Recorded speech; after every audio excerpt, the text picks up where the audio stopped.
Приветствую тебя, дорогой подписчик. На моем канале будет много интересного контента. Подписывайся, ставь палец вверх и оставляй комментарии.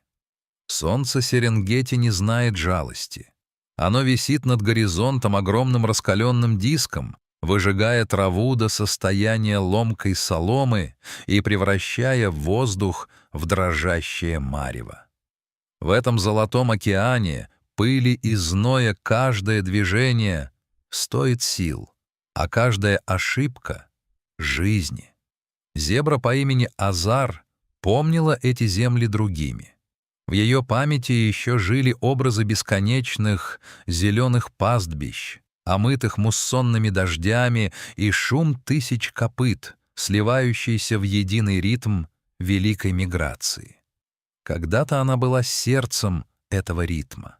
Ее шкура лоснилась, а черно-белые полосы были настолько четкими, что казались нарисованными углем на свежем снегу.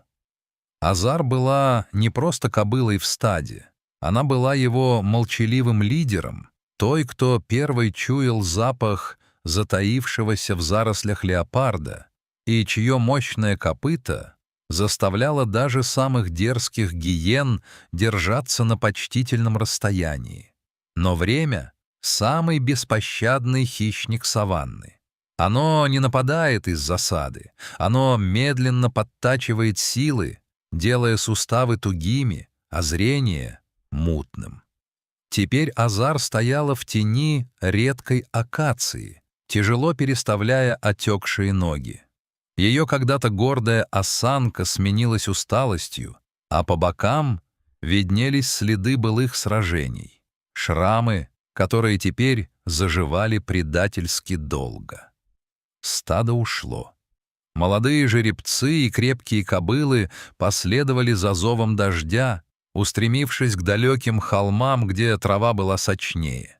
Азар попыталась идти за ними, но с каждым километром дистанция увеличивалась. В конце концов, она осталась одна. В мире дикой природы одиночество — это смертный приговор.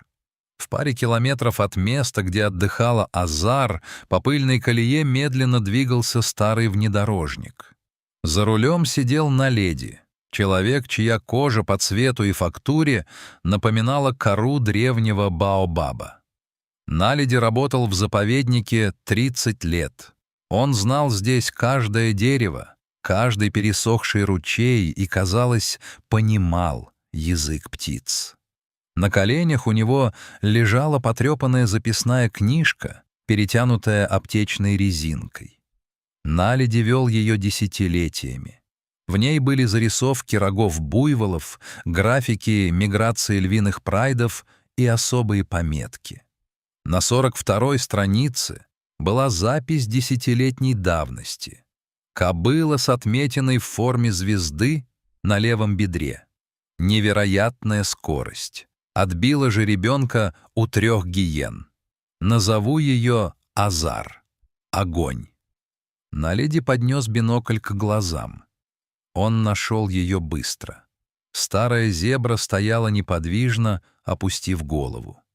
«Ты еще держишься, старая подруга?» — прошептал он по сесвати. «Но сегодня ветер пахнет кровью». Он видел то, чего еще не заметила Азар. В высокой желтой траве, словно серые тени, двигались низкие приземистые фигуры. Гиены. Они не торопились. Эти звери — лучшие стратеги саванны, когда дело касается измора. Они знали, что время работает на них. К полудню жара стала невыносимой. Азар почувствовала это кожей, едва уловимое изменение в движении воздуха, тихий шорох сухих стеблей, который не был вызван ветром. Она вскинула голову, раздувая ноздри. Запах псины и гнили. Первая гиена показалась справа. Она не скрывалась, шла открыто, низко опустив голову и похрюкивая. Следом из травы вынырнула вторая, третья, всего их было 7. Клан почувствовал слабость легенды. Для них она больше не была опасным противником, способным проломить череп ударом задних ног. Теперь она была просто горой мяса, которая еще продолжает дышать. Азар попыталась развернуться, чтобы держать их в поле зрения, но ноги задрожали. Старая травма колена отозвалась резкой болью. Она издала короткое, тревожное ржание, призывая на помощь стадо, которого рядом не было. Хищники начали кружить. Это был жуткий танец. Они то приближались, делая ложные выпады, то отскакивали назад, заливаясь своим леденящим душу хохотом. Они проверяли ее реакцию. Первая атака была молниеносной. Вожак стаи, крупная самка, вцепилась Азар в заднюю ногу. Зебра дернулась, попыталась лягнуть, но удар вышел слабым и смазанным. Кровь окропила сухую землю. Запах свежих ран окончательно свел гиен с ума. Они бросились гурьбой, пытаясь повалить великаншу на землю. Азар держалась из последних сил, кусаясь и толкаясь грудью, но их было слишком много. Она упала на колени, и в этот момент мир вокруг начал темнеть. Внезапный рев мотора разорвал тишину саванны. Земля задрожала под колесами тяжелого джипа. Наледи, наблюдавший за сценой в бинокль, не выдержал. Согласно правилам заповедника, рейнджеры не должны вмешиваться в естественный отбор. Природа сурова, и смерть одного дает жизнь другим. Но глядя на то, как терзают ту, чью историю он записывал годами, Наледи не смог нажать на тормоз. «Уходим! Прочь!» — кричал он, высовываясь из окна. Внедорожник ворвался в самый центр схватки. Гиены, не ожидавшие такого напора, на мгновение отступили. Наледи схватил сигнальную ракетницу и выстрелил в воздух. Оглушительный хлопок и яркая вспышка среди бела дня напугали хищников. Они недовольно зарычали, скалясь на железного зверя, но предпочли не связываться с людьми и скрылись в зарослях кустарника. Наледи выскочил из машины. «Жива!» — выдохнул он, глядя на тяжело вздымающиеся бока Азар. «Друг, вызывай ветеринарный модуль! Срочно! У нас легенда на земле!» Операция по спасению напоминала военную миссию. Ветеринары прибыли через 40 минут. Азар ввели транквилизатор, чтобы уменьшить стресс и боль. Ее, огромную и тяжелую, бережно погрузили на специальный прицеп с помощью лебедок. Наледи ехал рядом, положив руку на ее теплую, израненную шею. «Ты не умрешь в пыли, Азар. Не сегодня».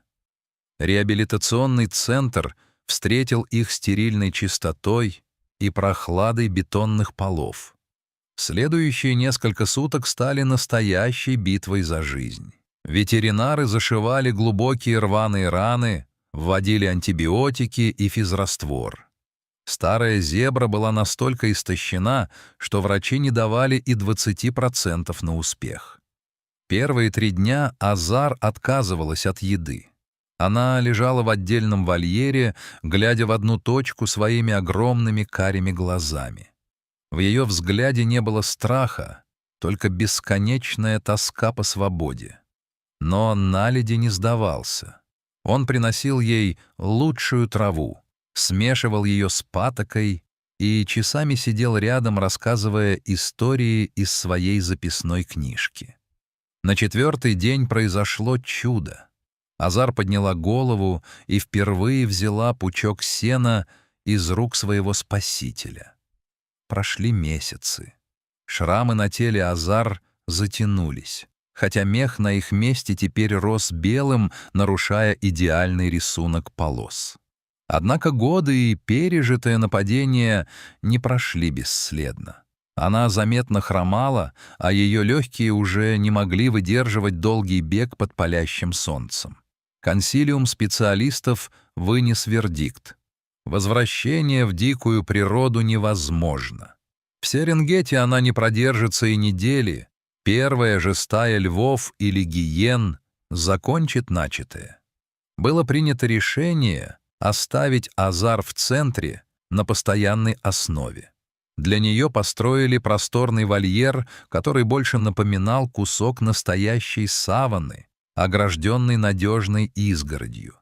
Здесь были и тенистые деревья, и чистая вода, и свежая трава, которую не нужно было искать часами. История о зебре, которую не отдали смерти, быстро облетела окрестности, а затем и социальные сети. В центр начали приезжать люди. Дети из ближайших деревень и туристы из далеких стран замирали у ограды, когда из тени медленно выходила Азар. Она больше не боялась людей.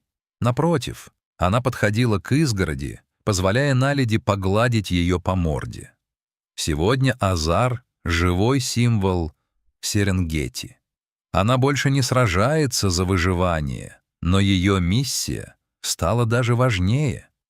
Глядя на нее, люди понимают, природа — это не только борьба зубов и когтей, но и хрупкий мир, нуждающийся в защите. Наледи часто сидит на скамейке у ее вольера, перелистывая свою старую книжку.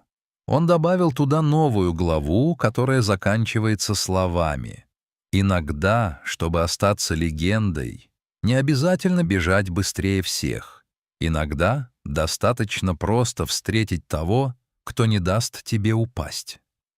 Иногда один небольшой поступок, одно вовремя принятое решение, вопреки всем правилам, может изменить все. Пусть даже это изменение коснется только одного живого сердца, которое теперь продолжает биться в такт с дыханием саванны под огромным звездным африканским небом.